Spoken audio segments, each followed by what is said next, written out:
I put my body through 2 weeks of absolute hell. Why? To settle a debate that's raging in every gym in the world. I declared a civil war in my own kitchen, and my sanity, well, it barely survived. In this corner, weighing in at about 2 pounds of mysterious powder, the quick, the easy, the multi-billion-dollar protein shake industry. And in the other corner, actual food. You know, the stuff we were born to chew. For 1 week, I gave up chewing. Breakfast, lunch, and dinner came from a shaker bottle. It was 7 straight days of a sad, chalky, liquid existence. It was grim. And then, for another 7 days, I did the complete opposite. Just real food.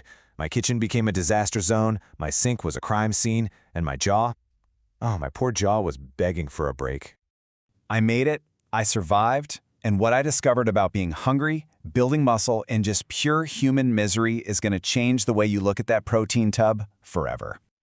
Look, if you've ever stared at a $70 tub of protein powder and thought, should I just buy a steak instead? Then this is for you.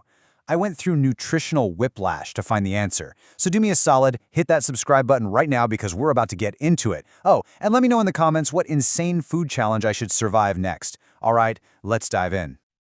Okay, Section 1, the Great Protein Duel. Here are the ground rules for this ridiculous experiment.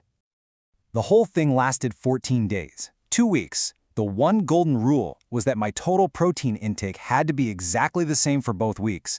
I wanted to see which one felt better, not on a spreadsheet, but in the real world with my real stomach. The rules of this war was simple but brutal. Week 1 was Team Shake. Every single gram of protein had to come from a liquid, no chewing allowed. Week 2 was Team Food. All protein from whole foods, no powders, no bars, just a mountain of cooking and an ocean of chewing. Which brings us to Week 1, surviving on shakes, or as I like to call it, the liquid prison. I honestly thought this would be a breeze. I mean, no cooking, no dishes, sign me up! I was so wrong. By day 4, the so-called convenience had become a curse. The worst part wasn't the taste, which was kind of like drinking watered-down chalk. Nope, it was the hunger. This deep, constant, gnawing emptiness that no amount of liquid could fill. I felt bloated, I was gassy, and I was absolutely miserable. I was never ever full. Seriously, an hour after chugging a shake, my stomach was already growling. My soul was just screaming for something, anything, to chew. And you know what? There's a really simple scientific reason for this. Shakes have basically zero fiber. Fiber is what slows down your digestion and signals to your brain that you're full. Without it, I was just pouring nutrients into a bottomless pit. And that leads us to Week 2, the food gauntlet. I have never been so excited to see a piece of chicken in my entire life. The taste, the feeling of being full, it was amazing for about 24 hours.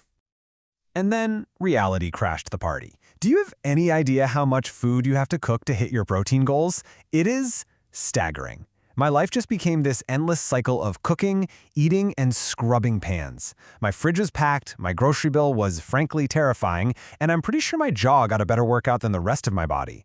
It was delicious, yes, but wow, it was a ton of work. So, after surviving 2 very different weeks of culinary torture, I had to know what was actually going on inside my body.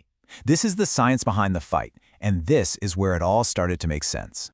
First, let's talk about the great amino acid race. See, it's not just about how much protein you eat, it's about how fast your body can use it.